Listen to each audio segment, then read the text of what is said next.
أعوذ بالله من الشيطان الرجيم. بسم الله الرحمن الرحيم. والعصر إن الإنسان لفي خسر إلا الذين آمنوا وعملوا الصالحات وتواصوا بالحق وتواصوا بالصبر. Sadaqallahul azim. Assalamualaikum warahmatullahi wabarakatuh. Saya Ihsan Septiadi, bagian dari penggerak SIDAK. Ternyata di Indonesia datanya adalah 65% penduduk Indonesia tak bisa baca Al-Quran, atau sekitar 142 juta orang di Indonesia. Maka untuk sosial eksperimennya atau reality show-nya, mari kita buktikan. Sekarang kita berada di Taman Untan. Kita akan cek satu persatu atau beberapa orang di pengunjung di Taman Untan ini untuk sosial eksperimen kapan terakhir mereka baca Quran, mereka bisa baca Quran atau tidak. Mari ikuti kita ke para pengunjung di Taman Catur Untan. Oke, sekarang kita berserta dengan dua orang pengunjung di Taman Catur. Kita kenalan dulu yuk. Assalamualaikum Kak. Maaf ganggu waktunya. Dengan Kak siapa maaf? Siti. Oke, Kak Siti. Kalau temannya? Yunia. Kak Yunia. Kak Siti terakhir baca Quran kapan Kak? Udah lumayan lama juga Udah sih. lumayan lama juga. Kalau Kak Yunia terakhir baca Quran? Kemarin. Kita boleh tes ya Kak ya?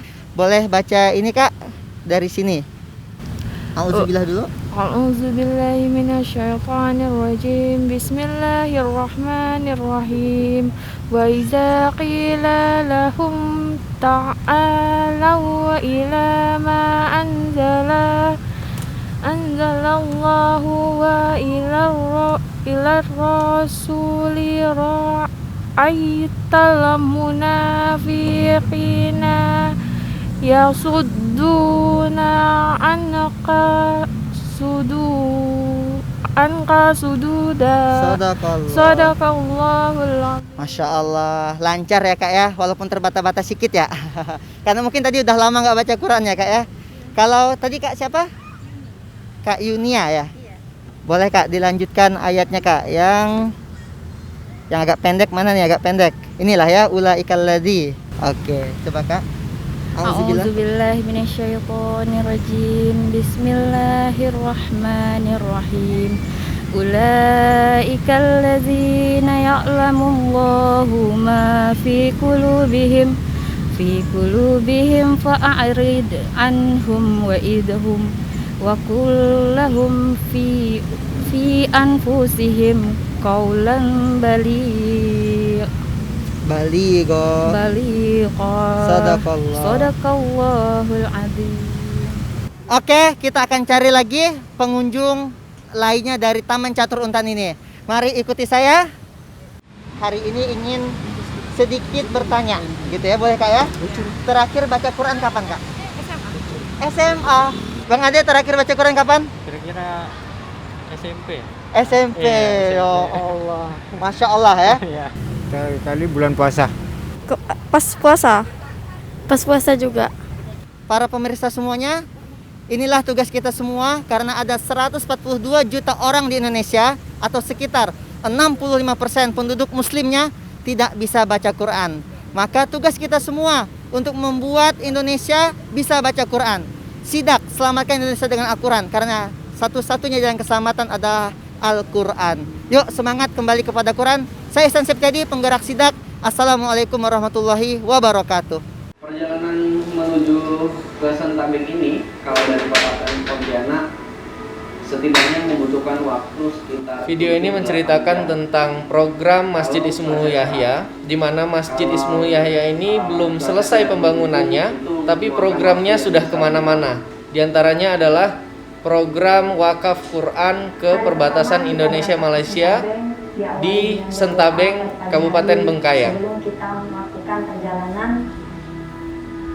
Narasi SIDAK Selamatkan Indonesia ini yang digaungkan oleh guru kita Kiai Haji Adi Pratama Larisindo ini sekarang sudah menjadi narasi nasional. Nah, yang mana visinya itu kepengen mencetak 23 juta penghafal Quran. Nah, ini bukan sesuatu yang kecil. Nah, oleh karena itu salah satu misinya kita akan membangun 114 kawasan. Artinya akan ada 114 masjid sejenis seperti Masjid Ismuhu Yahya. Jadi Ismuhu Yahya ini menjadi titik pertama, nah, atau menjadi role model nanti untuk di daerah-daerah lain. Nah, Masjid Ismuhu Yahya ini santri-santri yang belajar bukan santri biasa. Nah, bahkan yang kita cetak ini adalah para guru-guru ngaji, yang mana mereka akan kita tempatkan nanti di rumah-rumah Quran. Jadi turunan dari 114 kawasan akan dibangun 6.236 rumah Quran. Nah, yang mana ini akan tersebar di seluruh Indonesia dan ini butuh nanti tenaga-tenaga pengajarnya. Nah, inilah yang sedang kita cetak di Ismuhu Yahya ini. Masjid Ismuhu Yahya hadir sebagai masjid modern. Masjid ini mempunyai pondok. Pondok ini bernama Pondok Quran Ismuhu Yahya. Pondok Quran Ismuhu Yahya fokus kepada mencetak kader-kader Qurani.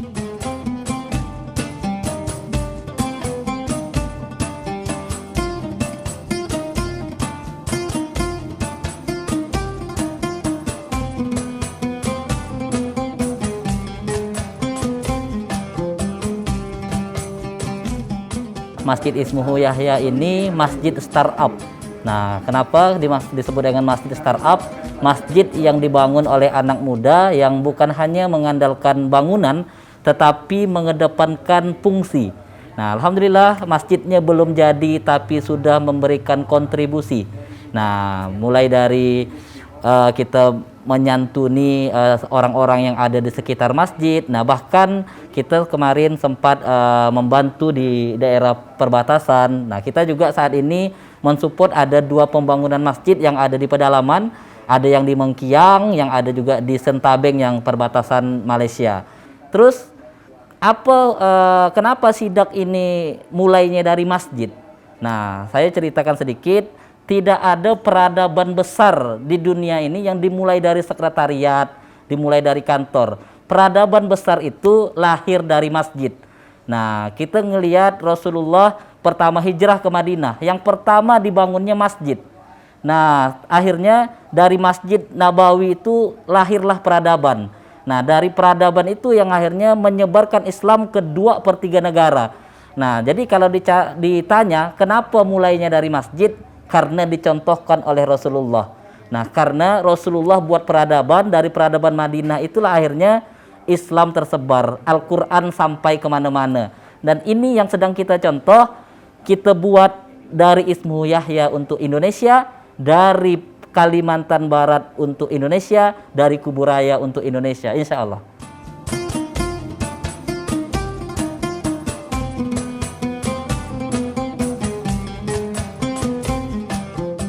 Kita saat ini sedang berada di Masjid Ismuhu Yahya.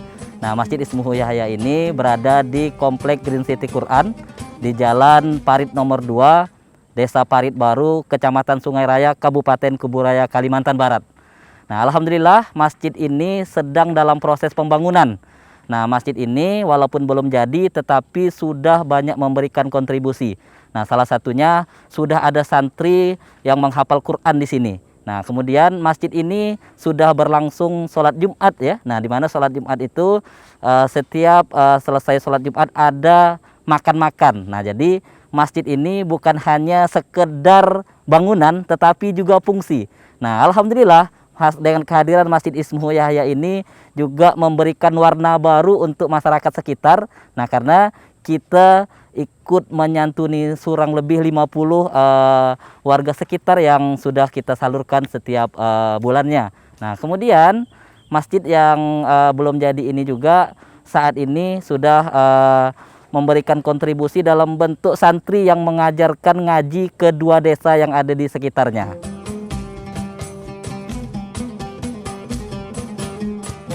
Oke, kita saat ini sedang berada di kawasan asrama penghafal Quran Masjid Ismuhu Yahya. Nah, ini masjidnya dan ini asrama permanennya. Insya Allah dalam waktu dekat akan selesai dan kita setelah ini akan melihat asrama sementara santri.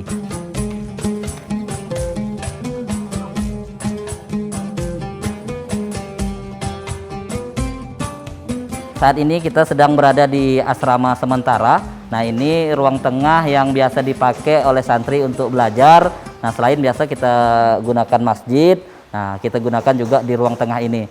Nah, kebetulan ini ada Bang Satria. Bang Satria ini salah satu pembina yang mengurus santri-santri yang ada di pondok ini. Dan yuk sama-sama kita lihat ini tempat tidurnya santri.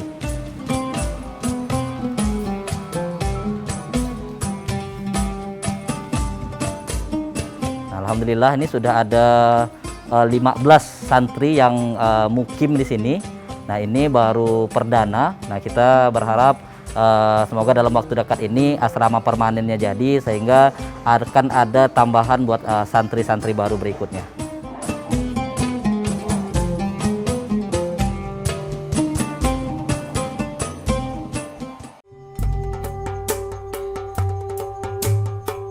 Masjid Ismuhu Yahya hadir dan menjadi solusi untuk Indonesia. Masjid ini bersinergi dengan banyak pihak dan berusaha memberi manfaat seluas-luasnya kepada seluruh umat.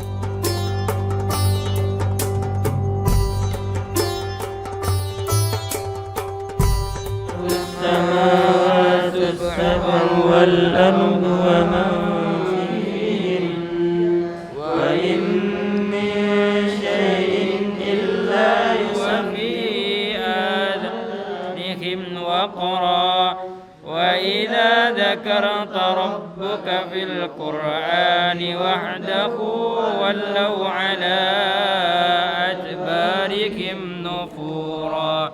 Kenapa lahirnya sidak?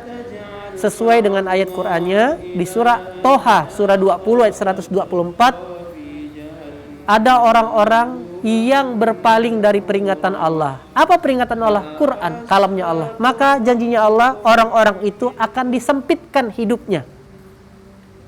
Jadi cara terbaik untuk melihat kalau hari ini kita tidak bahagia, hidup dalam kekurangan, maka jangan lihat dulu, susah nih, COVID nih, gak ada kerjaan nih. Salah, bukan itu. Rezeki gak ada hubungannya dengan COVID. Orang-orang kalau selama orang berpikir itu channelnya rezeki susah, faktanya hari ini pondok ini tetap bisa menghidupi ratusan orang. Orang pada mecat karyawan, kita malah terima orang terus. Tetap bisa membangun atas izin Allah. Tuh teman-teman kontraktor pada bingung, proyek-proyeknya tumbang. Tapi hari ini masjid ini tetap bisa jalan, tetap bisa ngebangun. Santri berkecukupan karena ayat Qur'annya rezeki itu datang dari arah yang nggak disangka-sangka. Baik, dan Allah buat yang apa-apanya dan apa-apa dan penduduk cantik, yang penting soleh. Bertakwalah sesuai dengan kemampuan. Kemampuan yang bertukar dan tukarlah bisa masuk surganya Allah. Dan ketika lahir sidak ini, maka di pondok ini yang kita kumpulkan, kan yang saya temani anak-anak, orang-orang yang saya dampingi 25 sampai 45 tahun. Kok nggak habis-habis? Saya bilang. Saya juga, badan saya terbatas, setiap pekan keliling Indonesia, diundang kota A, kota B, kota C, kota D, terus-menerus diundang. Terus bilang, kok nggak habis-habis? Ternyata produksi maksiatnya di waktu muda. Ya kan? Nah, itu kenapa saya kumpul ini adik-adik, mahasiswa. Yaudah deh, kalian mondok belajar di sini. Nah, belajar bukan hanya sekedar belajar buat tarbiyah, tapi di sini juga nanti disiapkan mereka berkaryanya seperti apa. Jadi kalau ditanya visinya mencetak 23 juta penghafal Quran dan semuanya startnya from masjid. Nah, itu yang kami siapkan. Maka narasi sidak ini, selamatkan Indonesia dengan Al-Quran ini, ya kan, artinya ini yang bisa kita kontribusikan untuk negeri ini kalau kita sayang dengan negeri ini.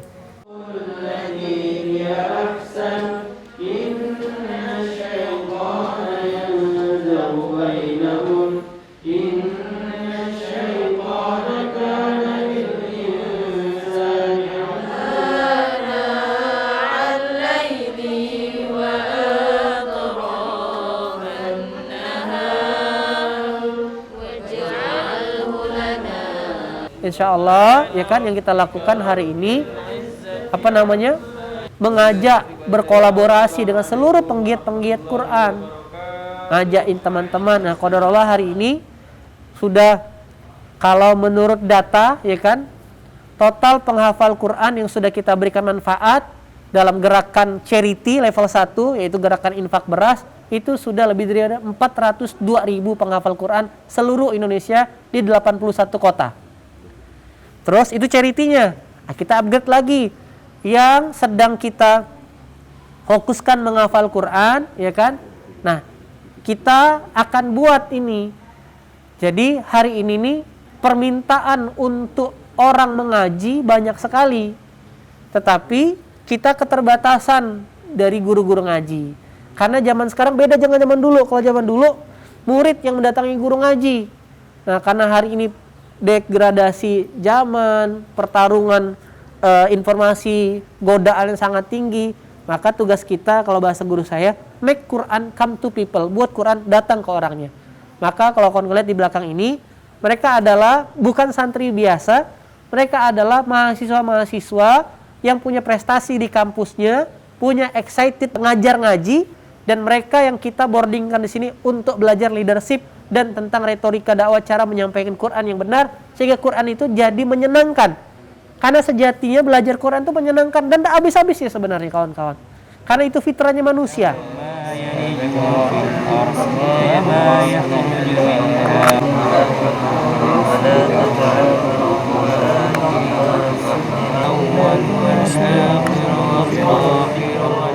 Nah, kesadaran yang mahal dari kita adalah ketika kita balik ke Quran, balik ke manual book kita. Maka narasi yang kita buat lahir ya, selamatkan Indonesia dengan Al-Quran. Selamatkan Indonesia dengan Al-Quran mempunyai visi besar, yaitu mensurgakan Indonesia dan mencetak 23 juta penghafal Al-Quran melalui 6.236 rumah Quran di 114 kawasan seluruh Indonesia.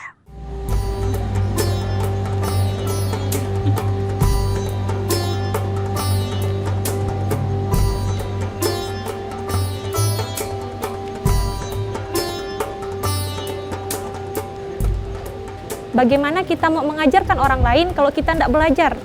Dan alhamdulillah disinilah Ana dapat setiap hari selalu ada program yang bermanfaat. Dari misalnya dari jam 3 teng kami udah bangun untuk mendirikan sholat tahajud berjamaah, dan itu setiap tahajud ada 8 rakaat, dan 8 rakaat ini habis untuk 1 juz. Dan kemudian dari subuh itu ada program subuh kita nyetor sampai kita sholat syuruk, lalu diisi dengan kegiatan pribadi sampai itu. Nah, sampai jam 8.30 biasanya kami juga ada yang namanya majelis duha. Yang mana majelis duha ini kami isi dengan taujih. Nah, taujih di sini berfungsi atau bertujuan untuk menciptakan public speaking yang baik. Setiap orang punya kemampuan untuk berbicara, tapi bagaimana caranya dia melatih apa yang ada di dalam dirinya tuh. Lalu sholat berjamaah selalu dilakukan di sini, dan juga ada yang namanya odoj, one day one juz, yang mana setiap ba'da sholat selalu 2 lembar selalu membaca Al-Quran seperti itu. Lalu dilanjutkan dengan kegiatan malam. Nah, kegiatan malam setelah ba'da maghrib ada program yang namanya MIM, Maghrib Isya Mengaji. Nah, di sini cukup menghafal 1 ayat, tapi kita mentadaburinya, kita menghafal itu Quran surah berapa, kemudian di juz berapa, di halaman berapa, bagian atas kah, atau tengah kah, ataukah paling bawah, seperti itu. Setelah itu dilanjutkan setelah ba'da Isya, kita ada juga program untuk hafalan sampai jam 10 malam.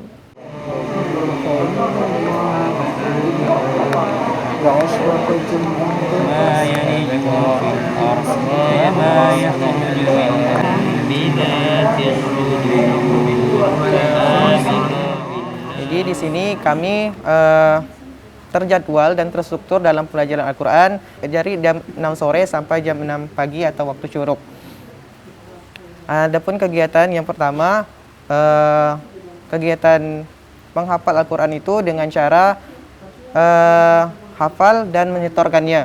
Jadi setelah kami menghafal ayat-ayat Al-Quran langsung disetorkan kepada mudabir yang sudah ada dipersiapkan oleh Pondok Al-Quran Ismuhu Yahya. Setiap metodenya seperti itu. Lalu juga diajarkan cara membaca Al-Quran dengan benar, cara tajwid. Dalam metode pembelajaran Al-Quran itu disebut dengan pembelajaran tahsin. Nah, pelajaran tahsin ini dibahaslah tentang bagaimana penyebutan dalam huruf-huruf Al-Quran, letak-letaknya di mana, serta bagaimana cara penyebutannya. Setelah diajarkan tahsin, juga diajarkan bagaimana cara kita mengeluarkan huruf-huruf tersebut dari rongga hidung, tenggorokan, lidah, dan dari napas kita. Mungkin ini yang jadikan doa pertama kali gitu kan ya. Untuk Pondok Quran Ismuhu Yahya, semoga pembangunannya cepat selesai, semoga kader-kadernya bertambah lagi, karena masih banyak target, masih banyak teman-teman, khususnya teman-teman mahasiswa yang perlu diselamatkan. Karena anak pribadi merasa, janganlah satu kampus, satu kelas saja, masih banyak yang belum mengenal huruf Al-Quran. Jadi anak pengen kedepannya pondok ini adalah pencetak, karena di pondok inilah peradaban akan dimulai. Seandainya saya sudah keluar dari sini, saya ingin mengajak orang-orang untuk belajar Al-Quran, mengenalkan diri kepada Al-Quran dan mendekatkan diri kepada Al-Quran. Dan harapan saya untuk Pondok Quran Masjid Ismuhu Yahya, semoga pada suatu saat nanti cita-cita ini terwujud, yaitu membentuk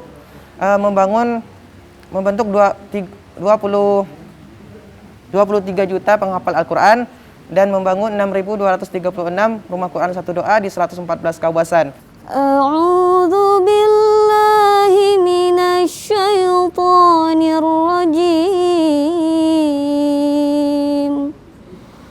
Bismillahirrahmanirrahim. Wa man a'rada 'an dzikri fa inna lahu ma'isyatan dankan wa nahsyuruhu yawmal qiyamati a'ma. Qala rabbi lima hasyartani a'ma wa qad kuntu basira. Qala kadzalika atatka ayatuna fanasitaha wa kadzalikal yawma tunsa wa kadzalika najzi man asrafa wa lam yu'min bi ayati rabbih wala'adzabul akhirati asyaddu wa abqa. Sadaqallahu